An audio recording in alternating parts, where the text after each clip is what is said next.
Calories, ये calories क्या होता है? कैलोरी इन, कैलोरी आउट।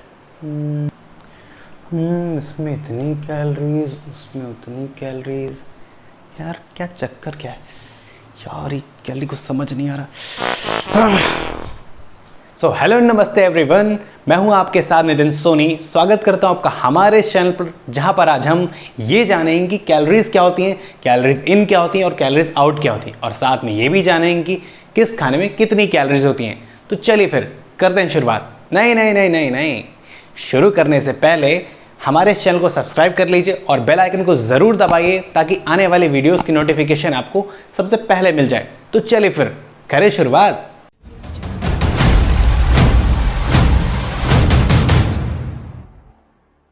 जब भी हम कैलोरीज की बात करते हैं तो कैलोरी से हमारा मतलब होता है कि एनर्जी या फिर ऊर्जा। हम जो भी चीज़ें खाते हैं उन सभी खाने वाली चीज़ों में होती है कैलोरीज। ये हो गया कैलोरी। अब हम बात करते हैं कैलोरीज इन और कैलोरीज आउट। कैलोरीज इन वो होता है कि जब हम कोई चीज़ खाते हैं तो खाने के बाद जो हमें एनर्जी मिलती है तो वो हो गई हमें कैलोरी इन। और हम जो भी चीज़ें, जब हम कोई काम करते हैं, उठते बैठते हैं, एक जगह से दूसरी जगह जाते हैं और या फिर एक्सरसाइज करते हैं, तो उस दौरान जो हमारी एनर्जी खर्च होती है या फिर कह सकते हैं एनर्जी बर्न होती है, तो वो हो गई हमारी कैलोरीज आउट। बात करते हैं कि किस खाने में कितनी कैलोरीज होती हैं, और ये भी जानते हैं कि carbohydrate, protein, fat, vitamin, mineral और फाइबर में कितनी कैलोरीज होती हैं। तो मैं आपको बता दूं कि विटामिन, मिनरल और फाइबर में कोई कैलोरीज नहीं होती। और आपके जो कार्बोहाइड्रेट है ये आपको 4 कैलोरीज देते हैं, और जो आपको प्रोटीन है ये आपको 4 कैलोरीज देते हैं, और जो आपका फैट है ये आपको 9 कैलोरीज देते हैं।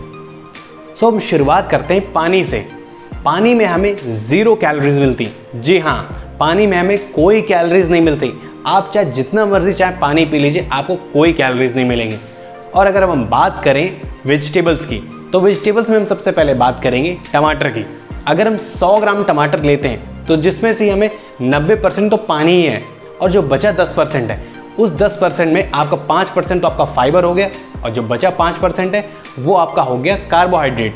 यानी कि 5 ग्राम कार्बोहाइड्रेट आपके टमाटर में है, यानी कि 5 × 4 करेंगे, इसका मतलब आपको 20 के आसपास कैलोरीज मिल जाती हैं। अगर आप 100 ग्राम टमाटर खाते हैं तो आपको 20 के आसपास कैलोरीज मिल जाएंगी। और अगर हम बात करें खीरे की, अगर हम 100 ग्राम खीरा लेते हैं तो जिसमें से 90% तो आपका पानी ही है, और जो बचा 10% है उसमें से 5 से 6% आपका फाइबर हो गया, और जो बचा 4% है वो आपका हो गया कार्बोहाइड्रेट। यानी कि 4 ग्राम कार्बोहाइड्रेट आपके खीरे में है, यानी कि 4 × 4 करेंगे, इसका मतलब आपको 16 के आसपास कैलोरीज मिल जाएंगी। इसका मतलब ये है कि आप हरी सब्जी कोई भी लीजिए, आप कोई भी हरी सब्जी 100 ग्राम खाएंगे तो आपको 20 के आसपास कैलोरीज मिल जाएंगी। अगर हम बात करें सबसे ज़्यादा कैलोरी वाली सब्जी की, तो उसमें से आलू और शकरकंद का नाम आता है। आलू और शकरकंद से हमें 100 के आसपास कैलोरीज मिल जाती हैं। अगर हम बात करें फ्रूट्स की, तो फ्रूट्स में हम सबसे पहले बात करेंगे एप्पल की। अगर हम 100 ग्राम एप्पल लेते हैं तो 100 ग्राम एप्पल में 10 से 12 ग्राम आपका कार्बोहाइड्रेट होता है, जो कि हमें 50 के आसपास कैलोरीज दे देता है। और इसी तरह जितने भी फ्रूट्स हैं उन सभी से हमें 50 के आसपास कैलोरीज मिल जाती, चाहे वो आपका नाशपाती हो, चाहे आपका खरबूजा हो, तरबूज हो, या फिर संतरा हो, मौसमी हो, कोई भी फल हो, सब आपको 50 के आसपास कैलोरीज देते हैं, सिवाय 4 फलों के। वो 4 फल कौन से हैं? जैसे कि आपका केला हो गया, आम हो गया, अंगूर हो गया, या फिर आपका चीकू हो गया। ये 4 फल आपको ज़्यादा कैलोरीज देते हैं, यानी कि 100 के आसपास कैलोरीज देने वाले फ्रूट्स हैं ये। अगर हम बात करें दूध की, दही की या फिर मक्खन की, हमें 100 ग्राम दूध से हमें 60 के आसपास कैलोरीज मिलती। सेम इसी तरह अगर हम 100 ग्राम दही लेते हैं तो उसमें भी हमें 60 के आसपास कैलोरीज मिलती हैं। और अगर हम मक्खन की बात करें तो अगर हम 100 ग्राम मक्खन खाते हैं तो उसमें हमें 700 के आसपास कैलोरीज मिलती हैं, जो कि बहुत ज़्यादा हैं।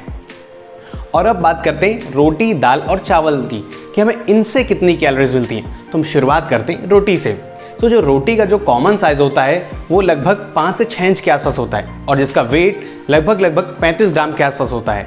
और अगर हम इससे 10 ग्राम पानी निकाल दें तो जो बचा आपका 25 ग्राम कार्बोहाइड्रेट है उससे 4 से इंटू कर दें, तो यानी कि आपको 100 के आसपास कैलोरीज मिल जाती हैं। जी हाँ, अगर आप एक रोटी खाते हैं तो एक रोटी से आपको 100 के आसपास कैलोरीज मिल जाएंगी। अगर हम बात करें चावल की, तो 100 ग्राम पके हुए चावल से हमें 100 के आसपास कैलोरीज मिल जाती हैं। ठीक इसी तरह 25 ग्राम कच्चे चावल से भी हमें 100 के आसपास कैलोरीज मिल जाती हैं। अब यहाँ पे क्या हो रहा है कि जो 100 ग्राम पका हुआ चावल है उसमें ज़्यादातर पानी है, और अगर हम उस पानी को निकाल दें तो वो बन जाता है 25 ग्राम कच्चा चावल। तो इस दोनों से हमें सेम कैलोरीज मिल जाती हैं। ठीक इसी तरह हम दाल की बात करें तो दाल से भी हमें, अगर हम 100 ग्राम दाल लेते हैं तो 100 ग्राम दाल में हमें 100 के आसपास कैलोरीज मिल जाएंगी। सो अगर हम बात करें ब्रेड की, तो ब्रेड का जो बड़ा साइज़ होता है वो लगभग 35 से 40 ग्राम के आसपास होता है, और उसमें से लगभग 10 ग्राम या फिर 15 ग्राम के आसपास आपका पानी ही होता है। सो अगर हम उसको निकाल दें तो बचा जो आपका 25 ग्राम है वो हो गया आपका कार्बोहाइड्रेट, यानी कि 25 × 4 यानी कि 100 कैलोरीज आपको एक ब्रेड से 100 के आसपास कैलोरीज मिल जाती हैं। अगर हम बात करें ऑयल्स की कि ऑयल्स हमें कितनी कैलोरीज देता है, तो चलिए वो भी जानते हैं। आप चाहे कोई भी ऑयल ले लीजिए या फिर घी ले लीजिए या फिर आप रिफाइंड ही ले लीजिए, आपको हर एक ऑयल 1000 के आसपास कैलोरीज देगा। वो कैसे कि जब 1 ग्राम फैट में आपको 9 कैलोरीज मिलती हैं, तो अगर आप 1 ग्राम ऑयल में आपको 9 कैलोरीज मिली, अगर आप 100 ग्राम ऑयल लेंगे तो 100 × 9 कीजिए यानी कि 900 कैलोरीज। आप समझ सकते हैं कि आपको 900 कैलोरीज आपको सिर्फ और सिर्फ 100 ग्राम तेल में मिल रहा है। इसलिए अगर आपको फिट रहना है, हेल्दी रहना है, अगर आपको अपने वेट को कंट्रोल में रखना है, तो आपको ऑयल से दूरी बनानी होगी। सो कैसी लगी आपको इन्फॉर्मेशन, मुझे कमेंट सेक्शन में ज़रूर बताइएगा। अगर आपको इन्फॉर्मेशन यूज़फुल लगी हो तो अपने फ्रेंड्स और फैमिली के साथ शेयर कीजिएगा, इस चैनल को सब्सक्राइब कीजिएगा, और हाँ, लाइक करना मत भूलिएगा, क्योंकि आपके एक लाइक से मुझे मोटिवेशन मिलता है और भी वीडियोस बनाने का। So thank you and keep supporting.